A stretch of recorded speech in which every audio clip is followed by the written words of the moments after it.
Assalamu alaikum viewers and welcome back to my channel Study Law with Bushra.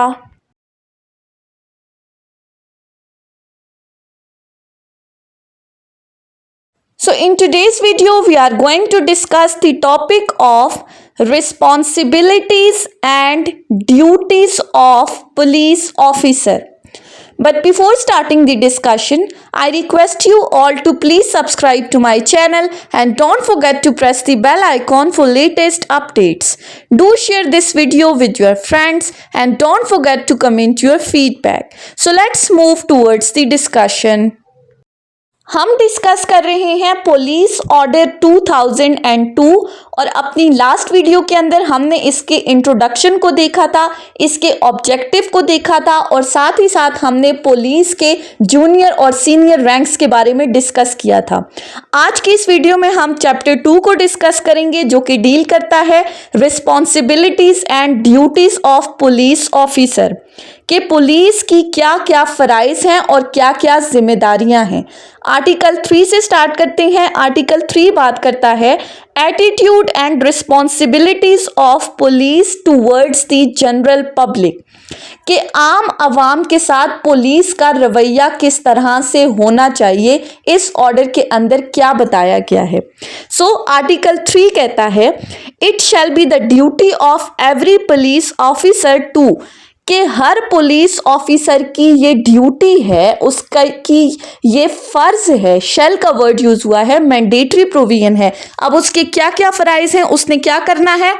To behave with the members of the public with due decorum and courtesy कि उसने आम आवाम के साथ अपना रवैया polite रखना है, नरमी से बात करनी है। उसने आम आवाम के साथ एक दोस्ताना रवैया बरकरार रखना है, कर्टिसी के साथ बात करनी है, शाइस्तगी के साथ।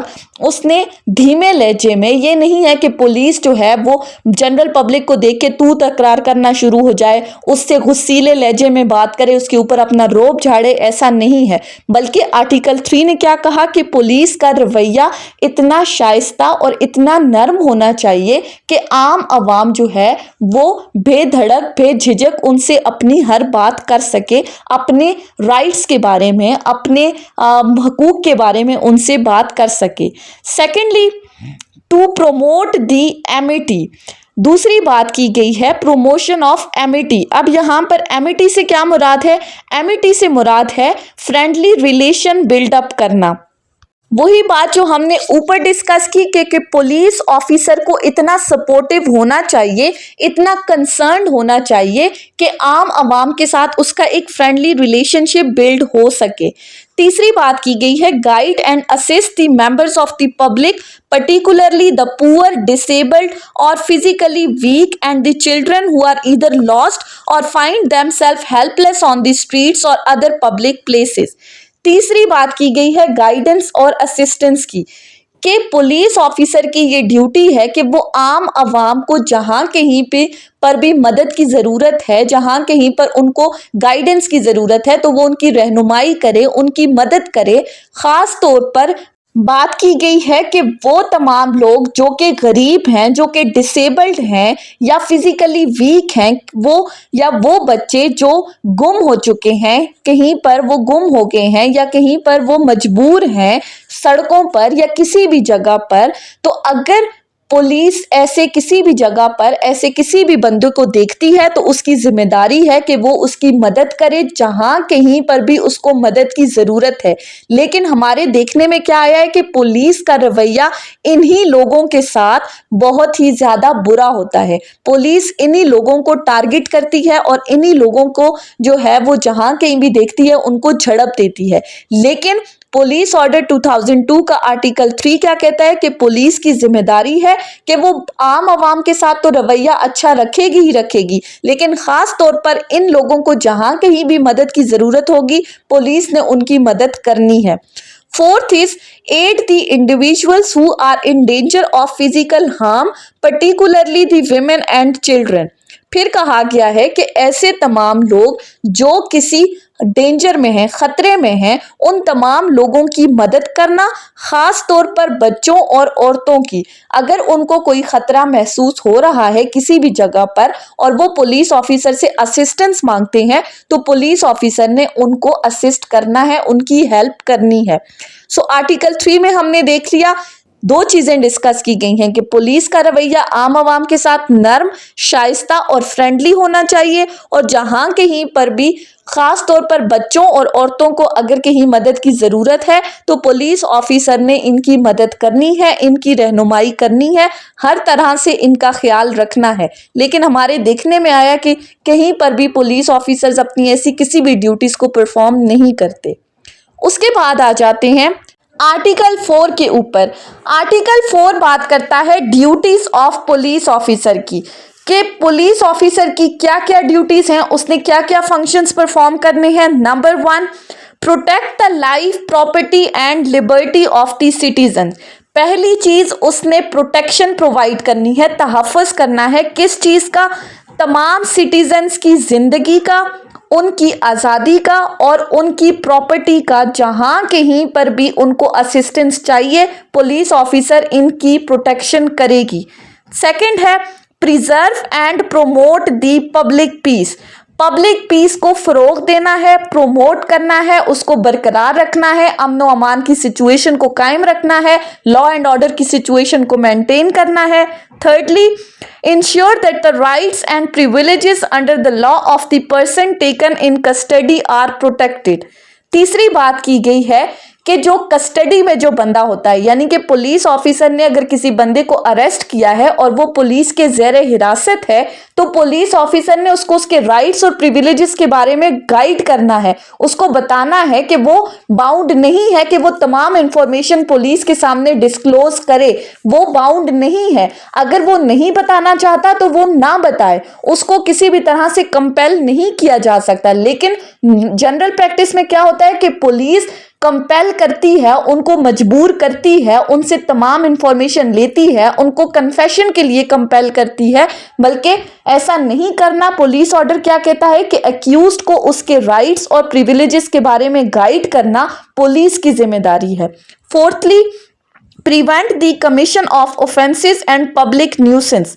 जराइम को कम करने के लिए, उनको रोकने के लिए जो है वो पुलिस ऑफिसर ने फंक्शंस परफॉर्म करने हैं। जहां ऑफेंस कमिट हो चुका है या जहां पर होने वाला है, इस चीज की रोकथाम करना पुलिस की जिम्मेदारी है। Next is collect and communicate the intelligence affecting the public piece and crime in general. ये चीज हमने प्रियम्बल में भी डिस्कस की थी कि पुलिस की क्या जिम्मेदारी है।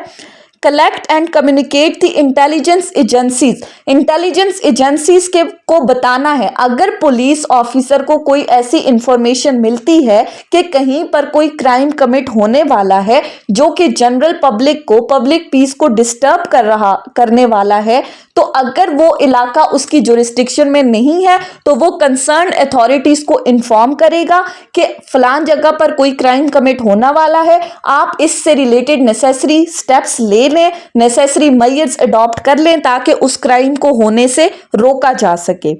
उसके बाद कहा गया है keep order and prevent the obstruction on public roads and in public streets and thoroughfares and all other places of public resort and in the neighbourhood and at the place of the worships.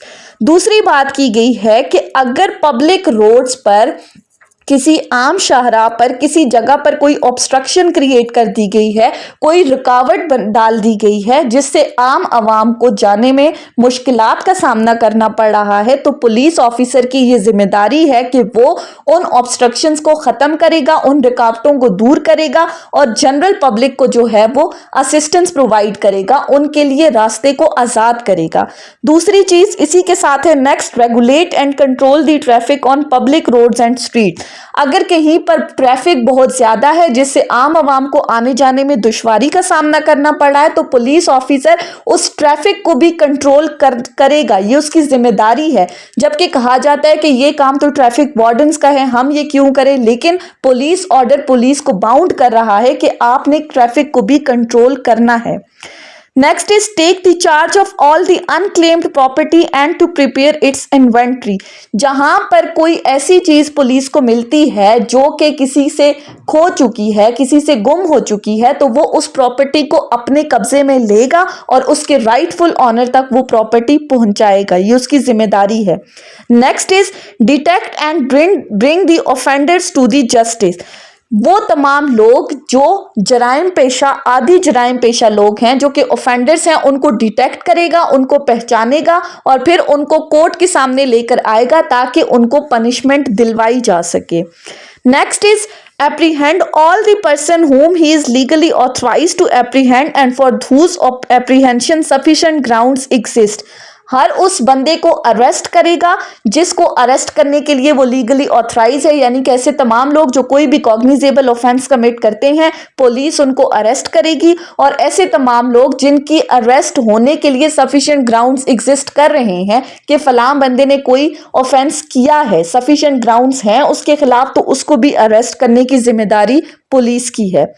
Next is ensure that the information about the arrest of the person is promptly communicated to the person of his choice।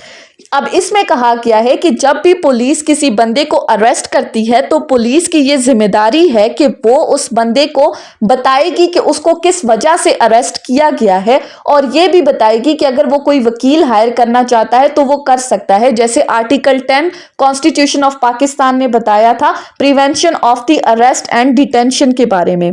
Next है to enter and inspect without a warrant on reliable information any public place, shop, gaming house where alcoholic drinks or narcotics are sold or weapons are illegally stored or other public places of resort of loose and disorderly orders. उसके बाद है कि अगर उसे किसी ऐसी जगह के बारे में इंफॉर्मेशन मिलती है जहां पर कोई नारकोटिक्स वगैरह सेल आउट की जा रही हैं, कोई भी अल्कोहल वगैरह का काम किया जा रहा है, या कोई भी इलीगल एक्टिविटी किसी भी जगह पर परफॉर्म की जा रही है, तो वो उस जगह को without warrant reliable information receive होने के बाद सर्च कर सकता है। नेक्स्ट है to obey and promptly execute all the lawful orders. जो भी उसको हाई अप्स की तरफ से लॉफुल ऑर्डर्स इशू किए जा रहे हैं, उसकी ये ड्यूटी है कि वो उन तमाम ऑर्डर्स को फॉलो करेगा और उन ऑर्डर्स में जो फंक्शंस परफॉर्म करने के लिए उसे कहा जा रहा है वो उन फंक्शंस को एग्जीक्यूट करेगा। नेक्स्ट है perform other duties and exercise the powers conferred by this order, the code और any other law for the time being in force. कि वो बाकी भी वो तमाम ड्यूटीज भी परफॉर्म करेगा जो इस पुलिस ऑर्डर में या फिर क्रिमिनल प्रोसीजर कोड में या किसी भी और लॉ में उसे कही गई हैं, वो उन तमाम पावर्स को एक्सरसाइज करेगा, अपनी ड्यूटीज को फुलफिल करेगा। नेक्स्ट है aid and cooperate with other agencies for the prevention of destruction of public property by violence, fire और नेचुरल कैलेमिटीज। कि अगर किसी जगह पर आग लगी है या कोई भी ऐसा एक्ट हुआ है जिसकी वजह से पब्लिक प्रॉपर्टी को नुकसान हो रहा है, तो वो उन एजेंसीज के साथ कोऑपरेशन करेगा ताकि नुकसान से बचाया जा सके। इसी तरह assist in preventing the members from exploitation by any person और ऑर्गेनाइज्ड ग्रुप। इस्तेहसाल से लोगों को बचाने की कोशिश करेगा, उनको असिस्टेंस प्रोवाइड करेगा।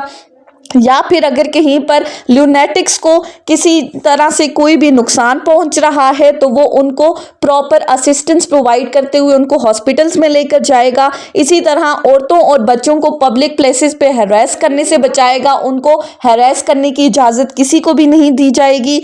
इसी तरह अगर कोई डिस्ट्रेस की सिचुएशन में है, पर्टिकुलरली बच्चे या औरतें, तो उनको रिलीफ देगा, असिस्टेंस देगा रोड एक्सीडेंट्स के विक्टिम्स को, और साथ ही साथ उनको अवेयरनेस देगा कि रोड एक्सीडेंट के केसेस में उनके क्या क्या राइट्स एंड प्रिविलेजेस हैं। जैसे फेटल एक्सीडेंट्स एक्ट है हमारे पास जिसमें प्रॉपरली बताया है कि अगर कोई रोड एक्सीडेंट में किसी की डेथ हो जाती है तो उसके लीगल हेयर्स को क्या क्या कंपनसेशन दी जाएंगी।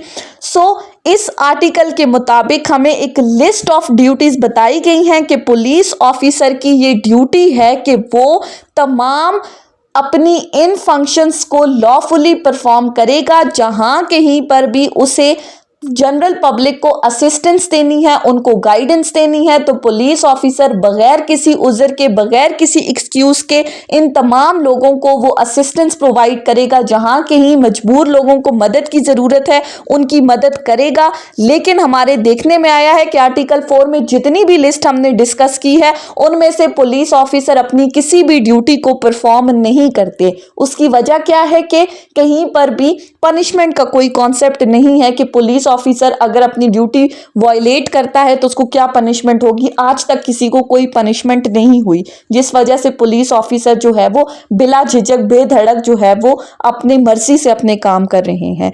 नेक्स्ट है हमारे पास आर्टिकल 5 जो कि बात करता है emergency duties of police with regards to essential services. अब यहां पर इमरजेंसी ड्यूटीज की बात की गई है कि गवर्नमेंट में in an emergency by notification in the official gazette declare any specified service to be essential service to the community. कि इमरजेंसी की सिचुएशन में गवर्नमेंट क्या कर सकती है, वो अपने ऑफिशियल गजेट में बाकायदा एक नोटिफिकेशन जारी करेगी कि जहां कहीं भी ऐसी सिचुएशन है तो पुलिस ऑफिसर को वो उसकी ड्यूटी से हटकर कोई एक्स्ट्रा ड्यूटीज परफॉर्म करने के लिए भी कह सकती है। Upon a declaration being made under clause 1 and so long it remains in force it shall be the duty of every police officer to obey any lawful order given by a senior police officer in relation to the declaration. अब जैसे ही government official notification के through official gazette में इस चीज़ को notify करेगी, कोई भी इमरजेंसी सिचुएशन है, कोई सैलाब आ गया है या जलजला आ गया है, तो पुलिस की ये ड्यूटी है कि वो इन सैलाब ज़दगान या जलजला मुतासरीन में लोगों को जो है वो उनको सपोर्ट करेगा, उनको असिस्टेंस प्रोवाइड करेगा, जहां कहीं भी उनकी मदद की ज़रूरत है उनको मदद देगा। ऑल्दो पुलिस ऑफिसर की ये ड्यूटी नहीं है कि वो उनकी मदद करे, लेकिन अगर कोई ऐसी इमरजेंसी सिचुएशन आ जाती है जहां पर हाई अप्स की तरफ से, सीनियर्स की तरफ से अगर आपको कोई ऑर्डर मिलते हैं तो एज एसेंशियल सर्विस आप जो है वो पुलिस ऑफिसर इनको असिस्टेंस प्रोवाइड करेगा। सो ये थी हमारी आज की discussion responsibilities and duties of police officers के ऊपर, जिसमें हमने आर्टिकल 3 से आर्टिकल 5 तक डिस्कस किया है। आई होप कि आपको ये लेक्चर समझ में आया होगा अगर आपने इस वीडियो को अटेंटिवली सुना है तो। अगर आपको ये वीडियो अच्छी लगी है तो इस वीडियो को लाइक करें, कमेंट करें और चैनल को जरूर सब्सक्राइब करें। Thank you so much for watching this video. Till then, अल्लाह हाफिज।